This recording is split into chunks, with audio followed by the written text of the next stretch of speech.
Hello everyone, this is SK Chaudhary from SKC live. एक बार फिर से आप सभी का बहुत बहुत स्वागत है एसकेसी लाइव के अपने इस यूट्यूब चैनल पे। और हाजिर हुए एक इन्फॉर्मेटिव वीडियो के साथ। आज का यह सेशन, आज का वीडियो है भारत के इकोनॉमिक ग्रोथ के फोरकास्टिंग अनुमान से संबंधित रिपोर्ट्स पे। स्टूडेंट, आप सबको पता है बीपीएससी और अन्य सभी परीक्षाओं में एक प्रश्न बड़ा ही सामान्य सा है, जहाँ पे आपसे पूछा जाता है कि अपकमिंग फाइनेंशियल ईयर में या ऑनगोइंग फाइनेंशियल ईयर में जीडीपी की वृद्धि दर का क्या अनुमान प्रस्तुत किया गया है। तो इस अगले कुछ ही मिनटों में हम लोग देखने वाले हैं कि प्रमुख संस्थाओं ने भारत की जीडीपी के बारे में क्या अनुमान प्रस्तुत किया है। और इस रिपोर्ट की अगर बात करें तो यहाँ पे आप देख सकते हैं स्पष्ट तौर पे वर्ल्ड बैंक के द्वारा जो सबसे पहला रिपोर्ट है वह है वर्ल्ड बैंक का। वर्ल्ड बैंक के अनुमान के अनुसार भारत की जीडीपी का अनुपात जो है वृद्धि का 2023 में 7.5% से रहने वाला है और 2024 में ये रिड्यूस होगा और ये 7.1% रहने वाला है। नेक्स्ट है मूडीज का रिपोर्ट जो है स्टूडेंट, मूडीज एक फाइनेंशियल एनालिसिस करने वाली इंस्टीट्यूशन है, रेटिंग एजेंसी है। उसके अनुसार 2023 में भारत की जीडीपी का अनुमान लगाया गया है 8.8% का, और आने वाला जो वित्तीय वर्ष होगा उस बारे में इसकी कोई फोरकास्टिंग नहीं है। नेक्स्ट है S&P के द्वारा, S&P का अनुमान है भारत की जीडीपी ग्रोथ रेट 2023 में 7.3% रहेगा। उसके बाद है इंटरनेशनल मॉनेटरी फंड का IMF का रिपोर्ट, जो कि बहुत ही महत्वपूर्ण है, एग्जाम में बहुत बार सवाल पूछा जाता है इसके बारे में। इसका जीडीपी ग्रोथ रेट का अनुमान है 7.4% का, और यह फाइनेंशियल ईयर 2023 तक के लिए, जो अभी करंट में फाइनेंशियल ईयर चल रहा है। इसी प्रकार से OECD organisation of the economic cooperation and development के रिपोर्ट के अनुसार भारत की जीडीपी का ग्रोथ रेट 2023 के लिए यानी कि वर्तमान फाइनेंशियल ईयर में 6.9% रहने का अनुमान है, और 2024 में यह अनुमान 6.2% यानी कि रिड्यूस कर जाएगा। क्रिसिल के द्वारा ये भी रेटिंग एजेंसी है, इसके अकॉर्डिंग जो अनुमान लगाया हुआ है कि अभी वर्तमान फाइनेंशियल ईयर में यह वृद्धि दर 7.3% का रहेगा।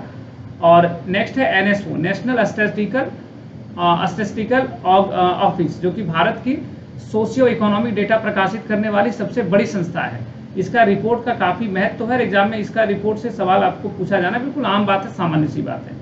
इसके अनुसार जीडीपी का जो ग्रोथ रेट रहेगा अभी वर्तमान समय में ये 8.7 का है, और क्वार्टर फोर मतलब जो लास्ट का 3 मंथ्स होगा हमारे यहाँ, आपको पता है इसमें जुलाई से स्टार्ट होता है हमारा फाइनेंशियल ईयर, 1 जुलाई से 3 महीने का क्वार्टर होता है। तो जो सबसे लास्ट फाइनेंशियल ईयर होगा सबसे लास्ट फाइनेंशियल ईयर मतलब जनवरी से अप्रैल तक का, उसमें जीडीपी का ग्रोथ का अनुमान 4.1%, जो कि काफी लोवेस्ट है, वो लगाया गया है। उसके बाद है SBI eco wrap report. Eco wrap में 2023 में जीडीपी का अनुपात 7.5% से रहने का है। उसी प्रकार से मॉर्गन स्टैनले के द्वारा जो अनुमान है वह है 2023 के लिए 7.2% का, और 2024 में यानी कि उसके अगले वर्ष जो वित्त वर्ष होगा उसमें तो 6.4% से वृद्धि दर दर्ज की जाएगी। ADB एशियन डेवलपमेंट बैंक के अनुसार भारत की जीडीपी का ग्रोथ रेट 2023 में 7.2% से रहने का है, और 2024 में यह अनुमान 7.8% से होने का है। उसी प्रकार से RBI के अकॉर्डिंग जो रिपोर्ट है उसमें 2023 तक जो इकोनॉमी का जीडीपी ग्रोथ रेट रहेगा अभी फाइनेंशियल ईयर में, ये 7.2% से है। फीच रेटिंग्स के द्वारा यह अनुमान है 7.8 का 2023 में, और FICCI के द्वारा federation of the Indian chamber of commerce and industries, उसके अनुसार 2023 में जीडीपी का ग्रोथ रेट का अनुमान है 7% से। तो ये है प्रमुख फोरकास्टिंग, प्रमुख पूर्वानुमान जो भारत की अर्थव्यवस्था के वृद्धि को लेकर के है। आपके मन में एक सवाल होगा कि आखिर इकोनॉमिक ग्रोथ के संदर्भ में ये क्या परसेंटेज का आंकड़ा है, तो इसको कुछ इस प्रकार से समझिए। हाँ, मान लो कि भारत की अर्थव्यवस्था जो है, मैं यहाँ पे एक एग्जांपल से बता रहा हूँ। मान लीजिए कि भारत की अर्थव्यवस्था, इंडिया का जो इकोनॉमी है, इस इकोनॉमी का वैल्यूएशन अभी यहाँ पे टोटल 100 रुपये का मूल्य के बराबर की वस्तु और सेवा है। मान लो ये 2022 का आंकड़ा है, तो क्या 2023 में भी 100 रुपये के वस्तु और सेवाएं रहेंगी? आप बोलोगे जी नहीं। क्यों? क्योंकि गुड्स एंड सर्विसेज इसमें डेली प्रोड्यूस हो रहा है, डेली उत्पन्न हो रहा है, तो जाहिर सी बात है जो मॉनेटरी वैल्यूएशन होगा वो बढ़ेगा। तो आखिर ये 100 रुपये किस रेट से बढ़ेगा? तो जिस रेट से बढ़ेगा वही अनुमान है। मान लो ADB कह रहे कि 7.2% से बढ़ेगा, मतलब 2022 में अगर 100 रुपये का वैल्यूएशन है भारत की अर्थव्यवस्था का, तो अगले वर्ष इसका वैल्यूएशन हो जाएगा 107.2 रुपये का के बराबर। इसी प्रकार से फिच रेटिंग कह रहा है 7.8 मतलब 108 समथिंग। तो ये अनुमान क्या होता है इसमें, एक बेस ईयर जो है हमारा, जो पिछला फाइनेंशियल ईयर जो होता है उसमें जो हमारी जीडीपी होती है, उस जीडीपी का एड ऑन होता है कि उसमें और कितना इकोनॉमिक वैल्यूएशन ऐड हुआ है, मॉनेटरी टर्म्स में कितना हुआ है। और जीडीपी की परिभाषा क्या होती है? जीडीपी किसे कहते हैं? तो जीडीपी की परिभाषा के बारे में आप हमें अगले कुछ मिनट तक सुनिए। हाँ, मैं आपको जो बता रहा हूँ अगर आप ध्यान से सुनेंगे तो आपको समझ में बिल्कुल आएगा। जीडीपी इज नथिंग एल्स, एक वित्त वर्ष में student in a financial year, एक वित्त वर्ष में किसी देश के अंदर अंतिम रूप से उत्पादित किया जाने वाला, अंतिम रूप से उत्पादित वस्तु तथा सेवाओं, वस्तु तथा सेवाओं की कुल मौद्रिक मूल्य। हाँ,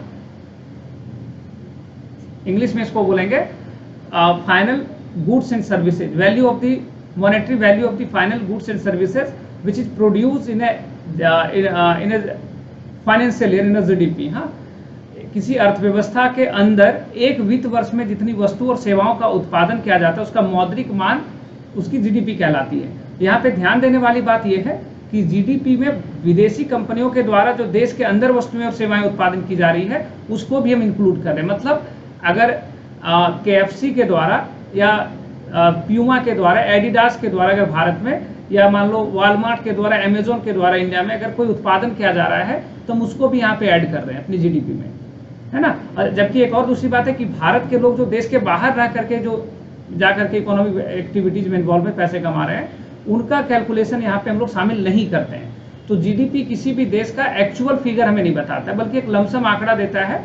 और एक्चुअल फिगर अगर हमें प्राप्त करना हो तो उसका दूसरा टेक्नोलॉजी है जहाँ पे हम लोग जीडीपी में क्या करते हैं कि एक्सपोर्ट और इंपोर्ट के वैल्यूएशन को घटा देते हैं और हम लोग इससे ग्रॉस नेट प्रोडक्ट को प्राप्त करते हैं। हाँ, तो वो सब अलग कंसेप्ट है, हम लोग किसी दूसरे क्लास में बात करेंगे। तो आज के इस वीडियो में इतना ही, और मुझे आशा है कि ये सेशन आपको बड़ा पसंद आया होगा, इन्फॉर्मेटिव वीडियो था।